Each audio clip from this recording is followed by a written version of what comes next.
ओम नमः शिवाय। प्रिय भक्तों, श्री शिव महापुराण सुनने से जो भी लाभ प्राप्त होता है उससे जन्म जन्मांतर के पाप कट जाते हैं। आइए सुनते हैं श्री शिव महापुराण से 15वां अध्याय देव यज्ञ और देश काल पात्र विवेचन। ऋषि बोले, हे सर्वार्थवित्तम सूत जी, अब आप पूजा के योग्य देश काल को बतलाइए। सूत जी बोले, देव यज्ञ आदि कर्मों में शुद्ध ग्रह बराबर फल देने वाला होता है। उससे 10 गुणा गोष्ठ गौओं को बांधने की जगह, उससे 10 गुणा जल का तट, उससे 10 गुणा बेल, तुलसी, पीपल की जड़, देवालय, तीर्थ का तट, नदी, तीर्थ नदी का तट, सप्तगंगा का तट जिसमें गंगा, गोदावरी, कावेरी, ताम्रपर्णा, सिंधु, सरयू, रेवा, ये 7 नदियाँ सप्तगंगा कहलाती हैं। इनमें 10 गुणा फल समुद्र का तट और उससे 10 गुणा पर्वत की चोटी पर पूजन करने से होता है।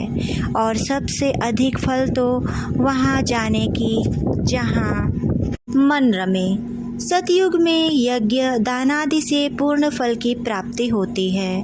त्रेता में तिहाई, द्वापर में आधी, कलयुग में चौथाई और आधे से अधिक, कलयुग बीतने पर इससे भी कम फल प्राप्त होता है। परंतु शुद्ध हृदय से किया हुआ कर्म या पूजन बराबर फल देता है। इससे 10 गुणा फल रवि संक्रांति के दिन, उससे 10 गुणा तुला और मेष की संक्रांति में तथा चंद्र ग्रहण में उससे भी 10 गुणा फल की प्राप्ति होती है। तथा सूर्य ग्रहण में तो उससे भी 10 गुणा प्राप्त होता है, क्योंकि यह उत्तम और पर्वकाल है। इस समय जप आदि करना समयोचित होने से पुण्यदायक है और ऐसे समय सत्पुरुषों की संगति करने का फल करोड़ सूर्य के समान है। तपोनिष्ठ, ज्ञाननिष्ठ और योगी यति पूजा के पात्र हैं। ऐसे समय में जो इनकी पूजा करता है उसके पाप नष्ट हो जाते हैं। फिर वह ब्राह्मण भी पूजा का पात्र है कि जिसने 24 लाख गायत्री का जप किया हो। वह संपूर्ण फल और भोग का दाता है। वह अपने दाता की पापों से रक्षा करता है, क्योंकि गायत्री का यह महात्म्य है कि वह अपने गान करने वालों की पाप से रक्षा करती हैं। इसी से वह गायत्री कहलाती हैं। गायत्री के जप से शुद्ध हुआ ही ब्राह्मण शुद्ध है, वही सब प्रकार के योग्य पात्र है। नर नारी आदि जीव कोई भी हो जो भूखा हो वही अन्नदान का पात्र है। इच्छा वाले को देना ही अभीष्टदायक है। मांगने पर तो चौथाई फल, और यदि ब्राह्मण दीन हो तो उसे देने से 10 वर्ष का फल प्राप्त होता है। ब्राह्मण तो जाति से ब्राह्मण ही है। यदि ब्राह्मण देवपाठी है, गायत्री के जाप से युक्त है, तो उसे दान देने से वैकुंठ की प्राप्ति होती है। शिव भक्तों को दान देने से कैलाश की और सब प्रकार के दान जिस उद्देश्य से दिए जाते हैं उससे उसी प्रकार के फल प्राप्त होते हैं। जैसे भी हो, थोड़ा या बहुत देवार्पण बुद्धि से किया हुआ दान अनंत भोग देता है। मनुष्य को तप और दान ये दोनों ही सर्वदा करना चाहिए। देवताओं की तृप्ति के लिए सभी भोग देने चाहिए। ऐसा करने से उत्तम जन्म मिलता है, सभी भोग मिलते हैं।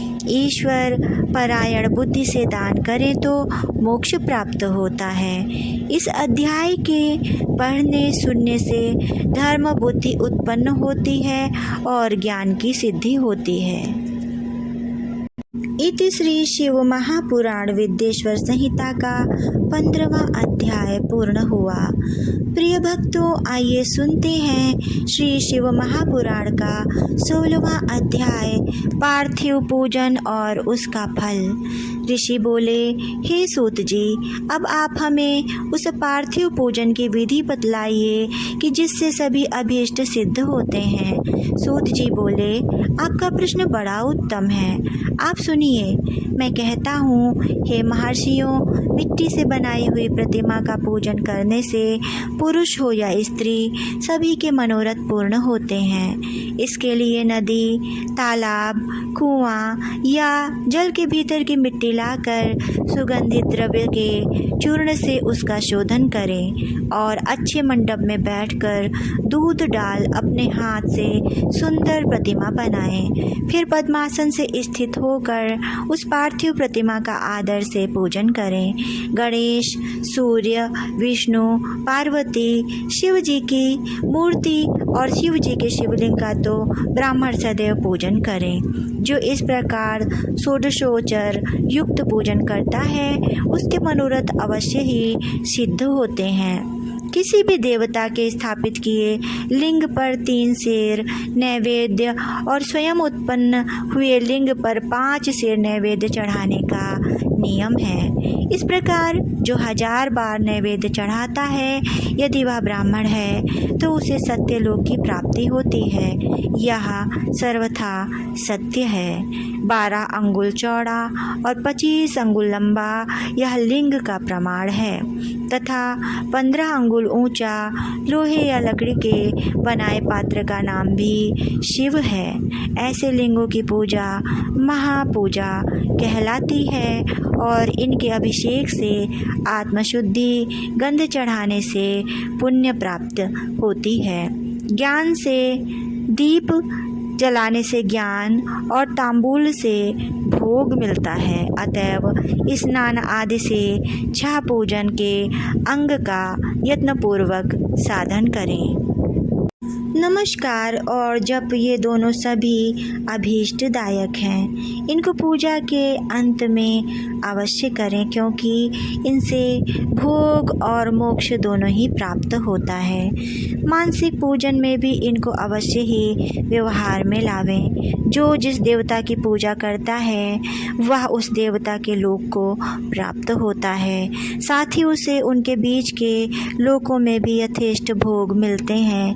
हे महर्षियों, आप श्रद्धा से सुनिए, मैं विशेष रीति से वर्णन करता हूँ। इस भूलोक में श्री गणेश जी सम्यक प्रकार ऐसे पूजनीय हैं कि जिनसे अभीष्ट सिद्ध होता है, जैसा शिव जी ने नियत किया है।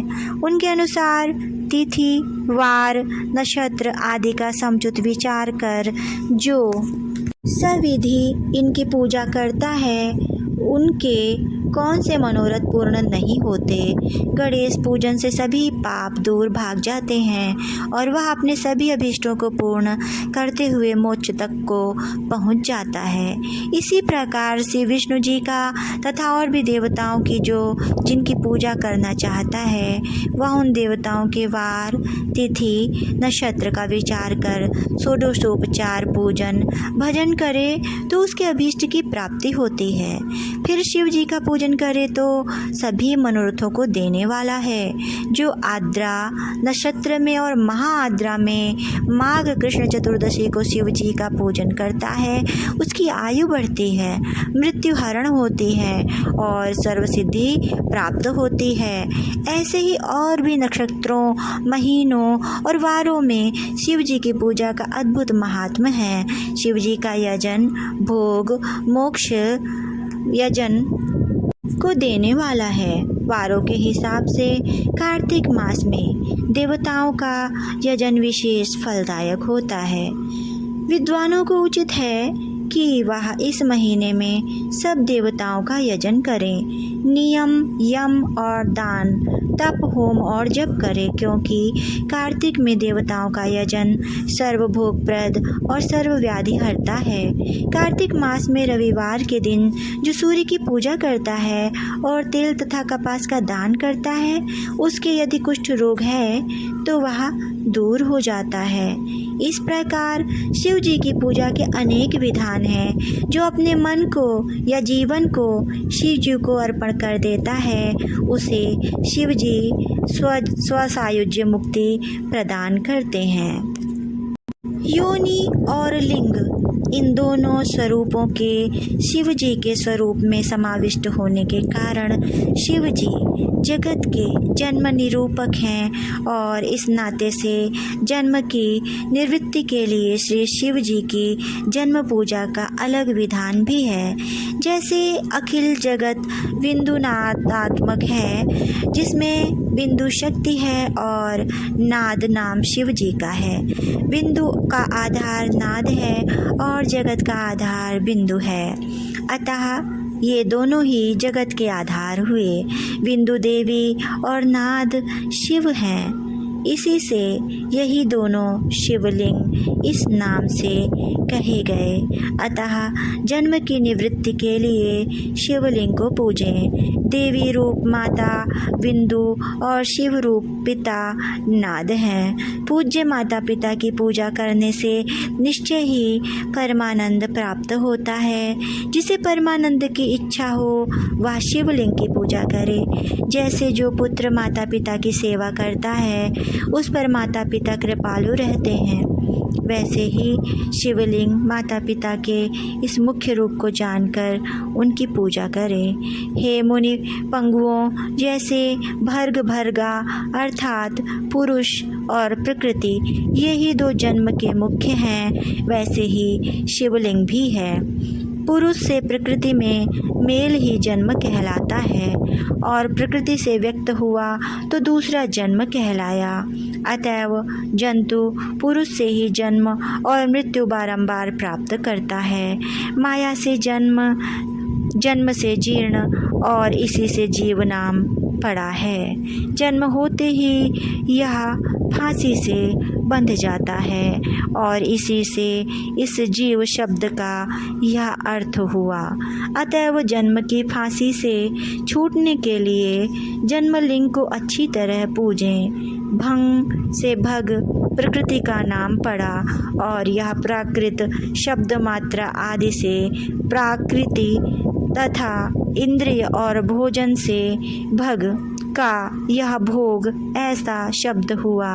अतः मुख्य भक्तों प्रकृति और भगवान श्री शिव जी भगवान कहे गए।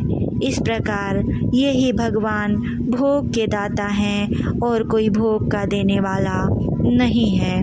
भग के स्वामी भगवान ही भर्ग हैं और भग के सहित लिंग और लिंग सहित भग ही यहाँ और वहाँ नित्य भोग के लिए हैं। इसलिए श्री भग वाले महादेव लिंग की पूजा करना ही योग्य है। शिव भक्ति के मिलाप का नाम लिंग है। शिव जी अपने लिंग के पूजन करने से प्रसन्न हो जाते हैं। जो इस शिवलिंग का सादर पूजन करता है वह जन्मादि से निवृत्त हो जाता है। आदित्यवार के दिन पंचगव्य द्वारा शिव जी को स्नान कराएं। गोबर, गोमूत्र, गोदुग्ध, गोघृत और मधु यही पंचगव्य हैं। फिर दुग्ध आदि से अलग स्नान कराएं। शहद, ईख का रस और गोदुग्ध से अन्न का नैवेद्य बनाकर प्रणव पूर्वक चढ़ाएं। जो इस प्रकार आदित्यवार के दिन प्रणव पूर्वक महालिंग की पूजा करता है उसका पुनर्जन्म नहीं होता। रुद्राक्ष धारण करने से चौथाई, विभूति धारण करने से आधा, मंत्र जपने से पौन और पूजन से पूर्ण भक्ति प्राप्त करता है। शिवलिंग और उनके भक्तों को पूजने से मनुष्य को मुक्ति प्राप्त होती है। इस अध्याय को पढ़ने और सुनने से शिव जी की दृढ़ भक्ति प्राप्त होती है।